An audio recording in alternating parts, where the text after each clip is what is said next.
गुरुजी के आदेश अनुसार मैं अपने घर पंजाबी बाग में हर शनिवार को सेवा करता था। ये सेवा सुबह से शाम तक चलती थी। दोपहर को 2 बजे के बाद आए हुए सब भक्तजनों को लंगर खिलाया जाता था। राजमा, सब्जी और चावल का ये लंगर सब लोग भर पेट खाते थे। सायकाल जब सेवा संपूर्ण हो जाती और वहाँ कोई भी भक्तजन नहीं रहता, तब मुझे लंगर खाने की इजाज़त मिलती थी।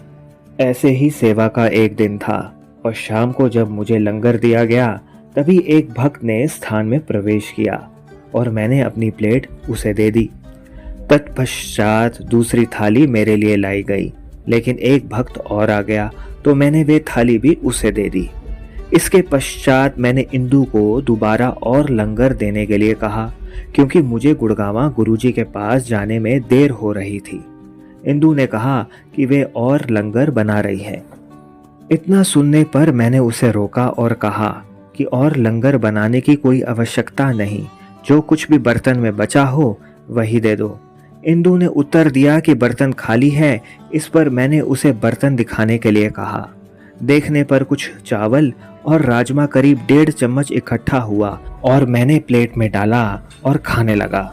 मगर एक विचार आया कि सुबह से शाम तक भूखा रहने के बाद अब बस इतना ही, क्या बनेगा इतने में मेरा। इतना सोचने के बाद जैसे ही मैंने 1 चम्मच मुंह में डाला और चबाकर गले से नीचे उतारा, तो एक डकार आया और पेट इस कदर भर गया कि दूसरा चम्मच खाने की हिम्मत ही नहीं हुई। बड़ी मुश्किल से खा पाया वह दूसरा चम्मच। जब मैं गुड़गांवा गुरुजी के पास पहुंचा और उनके चरणों में माथा टेका, तो गुरुजी ने मुझ पर अपनी नज़र गाड़ते हुए कहा, क्यों बेटा, दूसरा चम्मच खाया नहीं गया? नामुमकिन और आश्चर्यजनक। गुरुजी को मेरे मन में उठे उस विचार का पूरा पता था।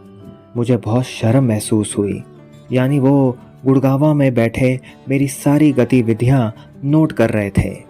गुरुजी कहने लगे, बेटा, मैंने तुम्हें इतना बलवान बनाया हुआ है ना कि तुम दूसरों को तृप्त कर सको। और 1 चम्मच भर चावल तो क्या, मैं तो तुम्हें चावल का एक दाने से तुम्हारा पेट भर सकता हूं। तुमने सोचा भी कैसे कि तुम भूखे रह जाओगे? खूब डांट पड़ रही थी और मैं था भी इसी लायक। मैंने माफी मांगी और कृपा के लिए प्रार्थना की। ऐसे हैं गुरुजी और उनका नियंत्रण।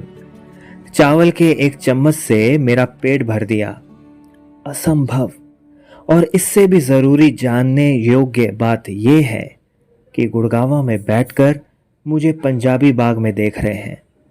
बेमिसाल। गुरुजी कृपया करते रहिए जी।